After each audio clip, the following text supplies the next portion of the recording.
omuntu oyinza okukola business olwayo nga tolina simu tekisoboka. So AI naye azze nga mu butuufu ffe kye tulina okukola era nkigamba abantu abatuwuliriza oba abatulaba kye tulina okukola kumwettanira kumwiga ngeri gye tumukozesa.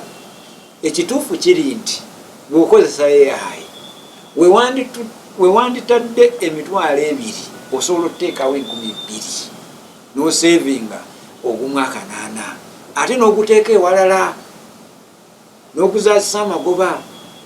Kati omuyimbi bw'akozesa AI n'atakozesa producer, kati gwe producer yiga okukozesa AI abayimbi bonna bakweyune basobole okubanga okubakolera ennyimba mu dakiika 10 ng'omaze nga bakusasula, dakiika 10 ng'omaliriza nga bakusasula ng'ogenda mu maaso n'omuyimbi afunamu naawe ofunamu fena tukola ki n'eggwanga lifunamu kasita musasula emisolo.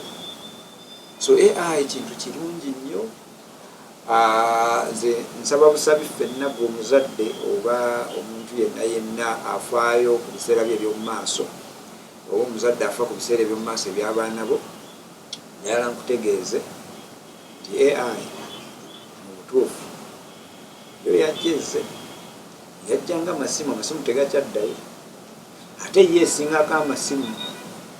So n'olwekyo okusobola okufuna mu biseera byaffe eby'omu maaso twandyettanidde nnyo okuyiga ki AI tekinologi. Mu abaana abato abalina abaana abato mubawe omukisa basome tekinologi, mubawe omukisa bategeere okukozesa tekinologi lubeere nga lwe lulimi lwe boogera.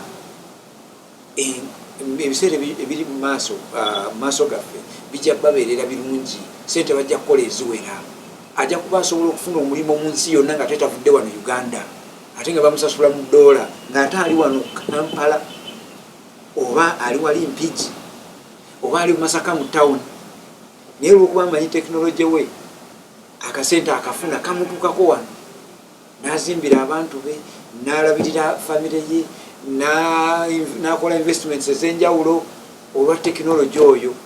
Omukisa guzze, tetukkiriza bazungu kutuyinaayinako buli lunaku nga bo buli kirungi be bakola ki be babeera nakyo. Naffe tukyeyunire tusomese abaana tekinologi, naffe abakulu tuyige okumukozesa tusobole okulaba nga tutambula n'omulembe oguliwo.